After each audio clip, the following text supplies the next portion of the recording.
আস্তিকের রক্তযজ্ঞ হইতে শীত বৃক্ষের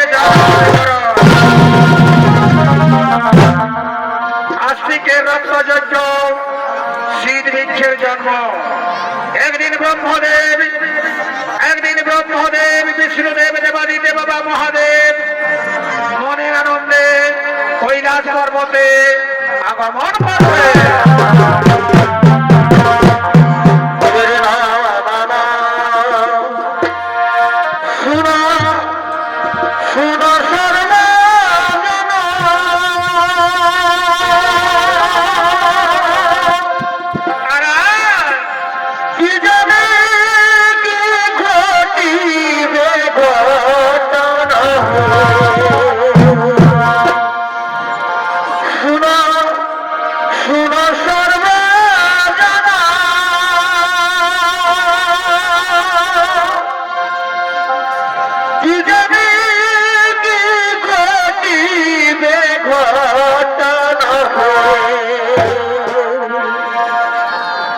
একদিন ব্রহ্মা বিষ্ণু মহেশ্বর করিছে গমন, এদিকে ব্রহ্মা বিষ্ণু মহেশ্বর করিছে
করেছে আগমন, তোমার মনের কথা খুলে বলো মা পিতৃদেব। তুমি তো সকলেই জানো আমার জন্মের পর আমার পূজা করলো কলকবাসী নারায়ণ, আশ্রয় দিল বরে পাতালপুরে এই নাগফুলকে রক্ষণাবেক্ষণের কারণ। পিতা গো, আমি নাগের সমাজে পেলাম পূজা, কিন্তু হে পিতা শুম্ভনি ধরকালে মাতা গৌরী আমায় কালী রূপ ধারণ করে তাড়িয়ে দিল মঠধামে। এই মঠধামে কেউ আমার পুজো করতে চাইছে না। বলো পিতা, আমি মঠধামে কেমন করে পুজো পাবো পিতা? শ্যামাপদ্মা, তুমি এক কাজ করো মা, সম্মুখে রয়েছে শিক্ষিকতা ব্রহ্মদেব, তুমি ব্রহ্মদেবের কাছে যাও মা। ব্রহ্মদেবের কাছে গেলে অবশ্যই তোমায় পদ বুঝিয়ে বলবে।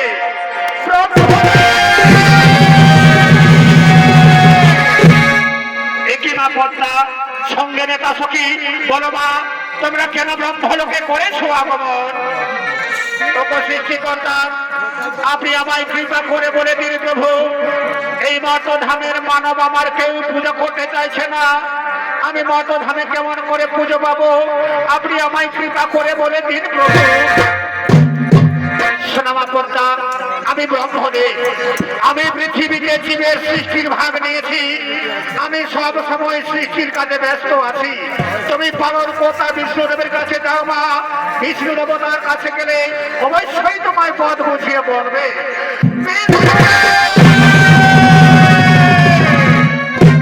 বলো মা পদ্মা, তোমার মনের কথা আমাকে খুলে বলো। ওগো বিষ্ণুদেব, এই মঠধামের মানব আমার কেউ পুজো করতে চাইছে না, আমি দেবে নন্দিনী হয়ে আমি মঠধামে কেমন করে পুজো পাবো? আপনি আমায় কৃপা করে বলে দিন প্রভু।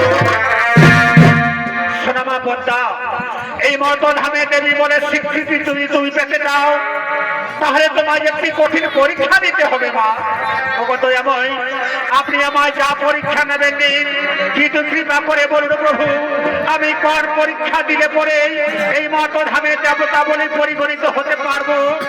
সোনামা পদ্মা, এই মঠধামে দেবী বলে যদি তুমি স্বীকৃতি পেতে যাও, তাহলে তোমাকে একটি জীবন কল্যাণ যজ্ঞ করতে হবে মা। তোমাকে একটি জীবন কল্যাণ যজ্ঞ করতে হবে। ওগো প্রভু, আপনার আদেশে আমি অবশ্যই জীবন কল্যাণ যজ্ঞ করবো, কিন্তু আমায় কৃপা করে বলে দিন প্রভু, আমি কেমন করে জীবন কল্যাণ যজ্ঞ করবো? কিবা বস্তুর প্রয়োজন হবে তাকে? সোনামা পদ্মা, তোমার জীবন কল্যাণ যজ্ঞের প্রয়োজন হবে আতা বছুয়া চন্দন স্বর্ণ চাপা ফুল, তপ্ত রক্ত যজ্ঞ কুণ্ডে আহুতি দিলেই তোমার জীবন কল্যাণ যজ্ঞ সম্পন্ন হবে। অগদয়াময়, আপনি আমায় কৃপা করে বলে দিন, আমি স্বর্ণ চাপা ফুল কোথায় পাবো? সোনামা পদ্মা, তুমি স্বর্ণ চাপা ফুল পাবে সুবল পর্বতে। তোমরা দুই বোন মিলে সুবল পর্বত হতে স্বর্ণ চাপা ফুল নিয়ে সমা। আমি মহামণিনাথকে বলে দিচ্ছি, তোমার জীবন কল্যাণ যজ্ঞের জন্য যেন সমস্ত দেবতাগণ আমন্ত্র বার্তা পাঠিয়ে দেয়, আমন্ত্র বার্তা পাঠিয়ে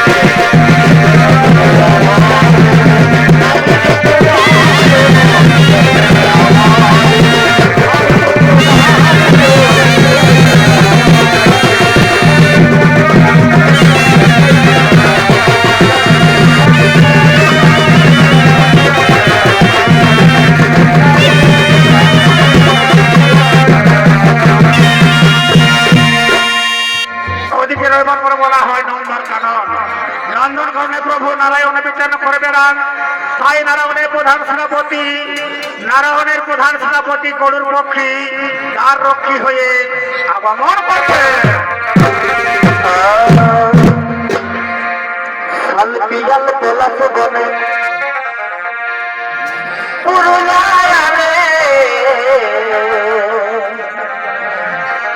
তোরা মাতাইয়া বেশি ঝুমুর গানে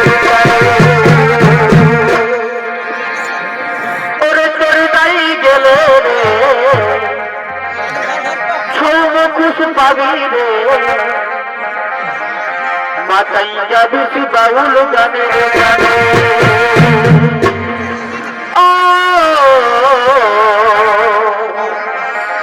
মাতাইয়া বেশি বাউল গানে গানে মাতাইয়া বেশি বাউল গানে গানে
ধরা এই সুবর পর্বতে তারে তার রক্ষী আছি আমি। কোথায় যাবি তোরা? ওরে পক্ষীবর, ওরে পক্ষীবর, আমি হলাম নেতা সখী, সঙ্গে আছে আমার ভগ্নী বিশহরী। আমরা সুবর পর্বতে যাব, তুমি আমাদের তার ছেড়ে দাও। ও তাহলে তোরা পদ্রনন্দন, তোরা দুইজন হলি পদ্রনন্দন। আমার জন্ম জন্মান্তর ধরে বিবাদ হয়ে তোরা আছি, আর আমি তোদের ছেড়ে দেব না, আমি তোদের ছেড়ে দেব না। কি সুন্দর কচি নরম মাংস, তোদের আজকে আমি চিবিয়ে চিবিয়ে খাবো, তোদের আমি আজ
সুবন পর্বতে শর্মা যাবা ভুল পরিবার করে। হ্যাঁ রে বোন, তুই ঠিকই বলেছিস, দেখছিস না রে কত সুন্দর সুন্দর সারি সারি স্বর্ণ যাবা ফুল রয়েছে। চলো রে বোন, আমরা স্বর্ণ যাবা ফুল নিয়ে যাবো। চল, তোর যজ্ঞের কারণে এই স্বর্ণ চাপা ফুল দিদি, এই স্বর্ণ চাপা ফুল দিদি। আচ্ছা, কত সুন্দর ধারে ধারে সাজাও, আর মনের মানুষের শোনে আমার কবে হবে দেখা দিবি, আমার কবে হবে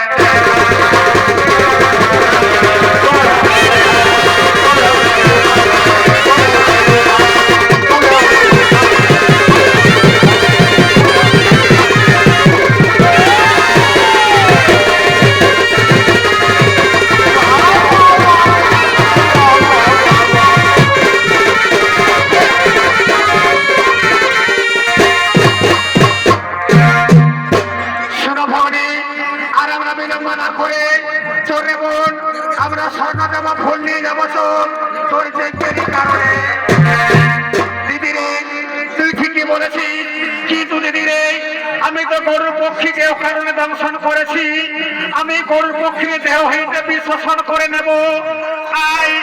আয়োরে বিষ, গরুর পক্ষীর অঙ্গ ছাড়ি, ডাকিতেছে বিষের দেবতা বিশহরী, ডাকিতেছে বিষের দেবতা।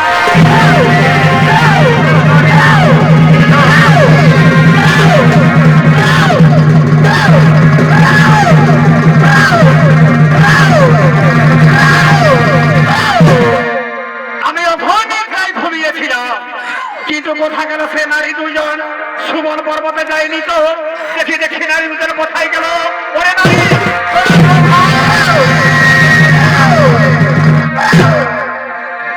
ওদিকে বিষ্ণু দেবতার, ওদিকে বিষ্ণু দেবতার আদেশে মহামৈনার মন্ত্রণে সমস্ত দেবতাগণ আগমন করছে।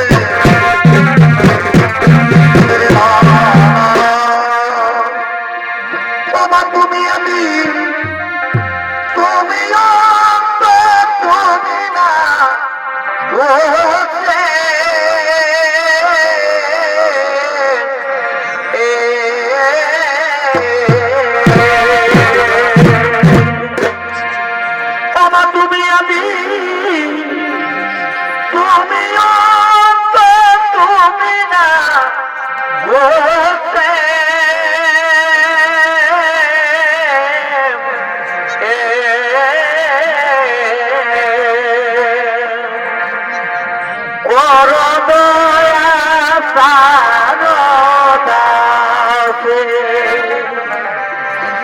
বন্দী মাতা শিগগিরি গমে বন্দী মাতা শিগগিরি গমে কর দয়া সারদা কর দয়া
পাঠিয়েছি এই মহাবৈ নারদ, তাহলে এখনো মনসা জীবন কল্যাণ যজ্ঞের উপকরণ নিয়ে এলো না কেন? আসছে, আসছেন প্রভু। ওই তো নেতা সখীর সঙ্গে সমস্ত জীবন কল্যাণ যজ্ঞের উপকরণ নিয়ে এক্ষুনি মহাদেবকে এসে পড়বে। তার সনে চলেন মাগনসা, চলেন মাগ যোগিনী কুণ্ডলে।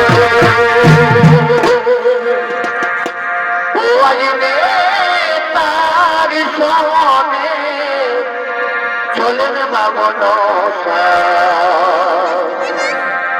চলেন মাগ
আমরা সমস্ত দেবগণ তোমার অপেক্ষায় ছিলাম মা।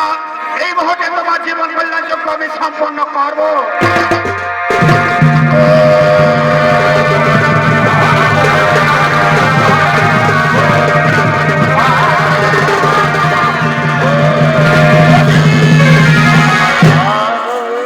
কি হলো মা বোনটা, তোমার জীবন কল্যাণ যজ্ঞে তো যজ্ঞ কুণ্ড চলে এলো না, তবে কি কোনো বস্তু বাকি রয়েছে?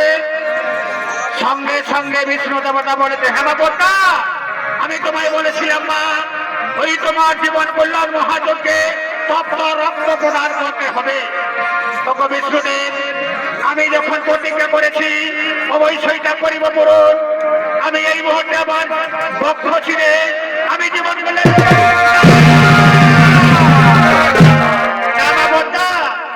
তোমার বক্ষ ছিঁড়ে জীবন কল্যাণ যজ্ঞ সম্পন্ন হবে না মা। তাহলে আমায় কৃপা করে বলুন, আমি কোন রক্ত দিয়ে আমি আমার জীবন কল্যাণ যজ্ঞ সম্পন্ন করি? সোনামা বোনটা, তোমার জীবন কল্যাণ যজ্ঞ সম্পন্ন করতে হলে তোমার একমাত্র শিশু পুত্র আস্তিকের পুত্র ছেদন করে জীবন কল্যাণ যজ্ঞে রক্ত দিতে হবে।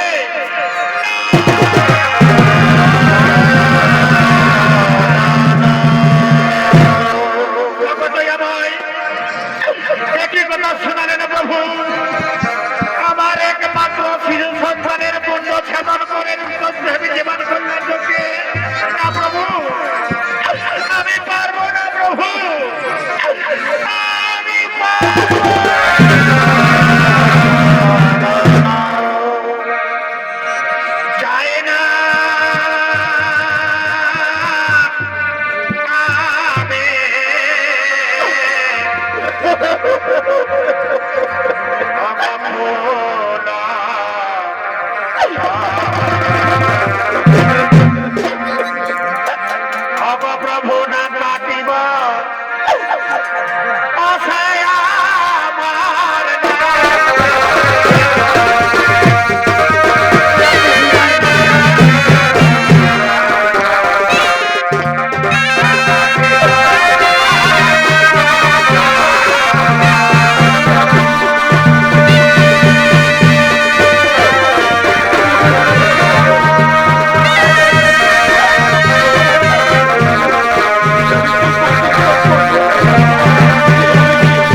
মানবের প্রধান ভোলা বিরাটন, যেমন তুমি আমায় পৃথিবীতে করিলে সৃজন, তোমার সমগ্র বন্ধনে কার পরিবেশের ভাগে তুলে দিলে আমার উপহার, দিলে না জগৎ মাথায় দেবীর সম্মান, যৌবন কালে ছেড়ে গেল স্বামীর এক সন্তান গর্ভে ধরা, সেই সন্তানের মুখ চন্দ্রন হেরি আমি ভুলে গেছি স্বামী বিভোগের কথা, আজ সেই সন্তানকে কেঁদে তার পিতা, তা পিতা না আমি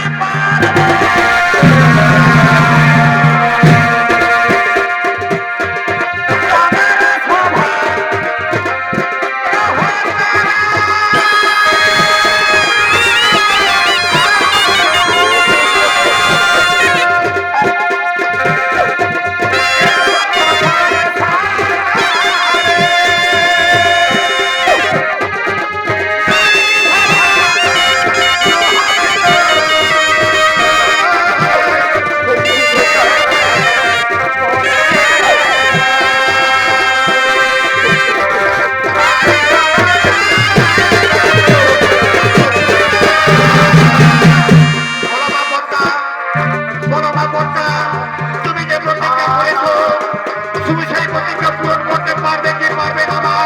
তুমি বলো মা পূরণ করতে পারবে কি পারবে না? ওগো ঠাকুর, ওগো শ্রী জীবনানন্দ ভবে, আমার সন্তানটা আমার কাছে নেই প্রভু, সে শৈশবকালে চলে গেছে তপস্যায়, তবে হ্যাঁ তপস্যায় যাবার আগে বলে গেছে মাগো তুমি যদি কোনোদিন বিপদে পড়ো মা আমার গরিবে শরণ করি, আমার শিশু পুত্র আসি, তুই কোথায় আছি বাবা? তুই যদি ও ভাগিনী মায়ের নাম শুনতে পাস তাহলে মাটির কাছে তুই আয়। ওরে পুত্র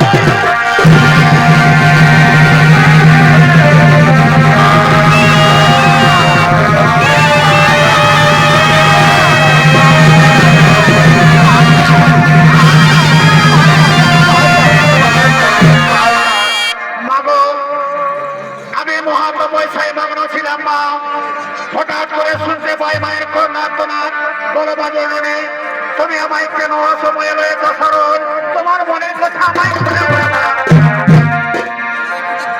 ওরে পুত্র, আমি যে কঠিন পরীক্ষায় পড়েছি বাবা, আমি জীবন কল্যাণ যজ্ঞ করবো বলে এই পৃথিবী মাঝে মানবের হাতে পুজো পাবো বলে আমি যে তোর জীবনকে বাজি রেখেছি পুত্র, তোর রক্ত দিয়ে আমার জীবন কল্যাণ যজ্ঞ সম্পন্ন হবে। ওরে পুত্র তুই বল না বাবা, আমি কেমন করে তোর মন্ত্র ছেদন করে রক্ত দিতে পারবো জীবন কল্যাণ যজ্ঞে? ওরে পুত্র তুই আমাকে ক্ষমা করে দে রে, তুই আমাকে ক্ষমা। মাগো, এর জন্য তুমি কাঁদছো? তুমি কেন না মা, তুমি জানো মা পৃথিবীতে যেদিন জন্মেবে অবশ্যই মরণ হবে। ধন্য মা, তোমার গর্ভে ধারণ করে যে আমার জীবন ধন্য হয়েছে মা, আমার রক্ত দিয়ে তোমার জীবন কল্যাণযোগ্য হবে, তুমি পৃথিবীতে দেবতা বলে পরিগণিত হবে, এর জন্য কাঁদছো? কেন না মা। তবে মাগো, একটি আমার বড় বেদনা রয়ে গেল মা, তোমার যৌবন সময়ে পিতা তোমাকে ছেড়ে অন্যত্রে চলে গেল, আর মাগো আমি তোমার শিশু সন্তান, এই শিশু সন্তান মায়ের একটু ইনসত করতে পারলাম না মা, আমি ইনসত করতে পারলাম না। আমার মনে রইল বেদনা গো,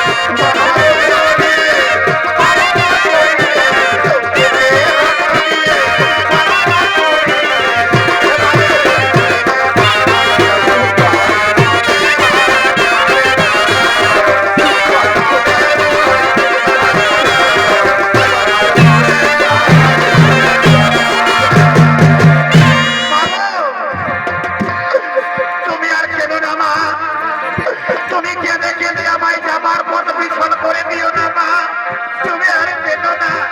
কি কি বলি পুত্র, মায়ের কোল থেকে চিরকালের মতো সন্তান চলে যাবে, আর কোনো মা কি চুপ করে থাকতে পারে?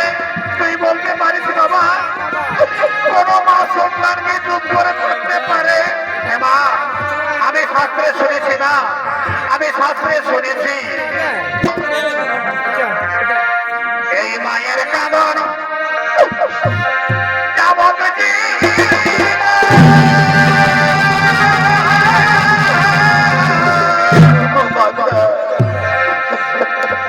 আরে তো চার দিন ভাই বইয়ের কাঁদন রে,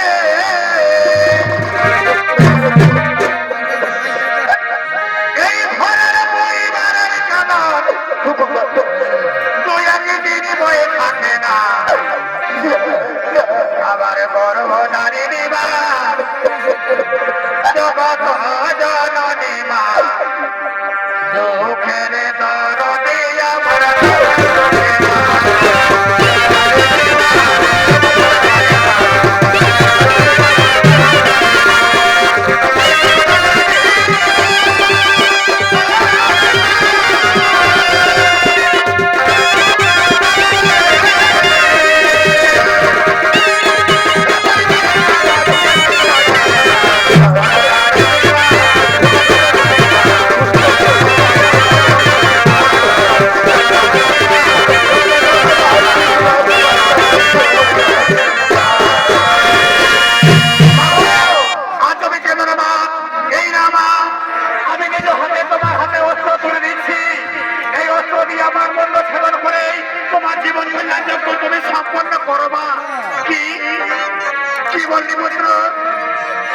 তুই সন্তান হয়ে মায়ের হাতে অস্ত্র তুলে দিলি।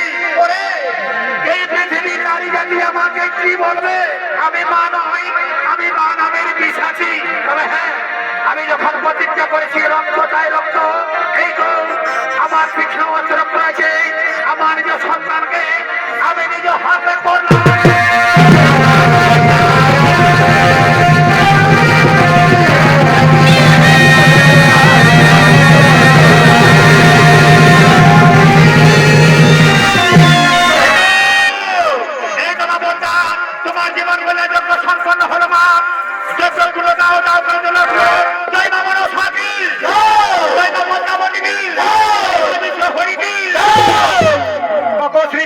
ব্রহ্মদেব, আমি হয়তো কোনোদিন আমার সন্তানকে কোলে ফিরে পাবো না ঠিকই, তবে হে প্রভু, একটি আমার প্রশ্ন আছে আপনার উপরে। বলো মা, বলো বজরণী, তোমার কি সেই প্রশ্ন? এই সৃষ্টিকর্তা একদিন পরীক্ষিত রাজার পুত্র রাজা জন্মেঞ্জয় করেছিল সর্পযজ্ঞ। সেই দিন আমার এই শিশু পুত্রটি করেছিল সর্পকুলকে রক্ষা। ভবিষ্যৎ যদি কোনোদিন কোন রাজা বা রাজপুত্র করবে না সর্পযজ্ঞ, তাহলে কে রক্ষা করবে সর্পকুল?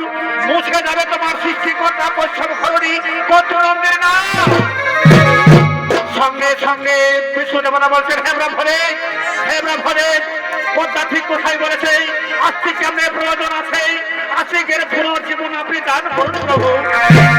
এই ঋতুতে এই সমস্ত দেবতাগণ, আমি সকলের কথা অনুসারে আস্তিকের পুনর্জীবন এই মুহূর্তে দান করব।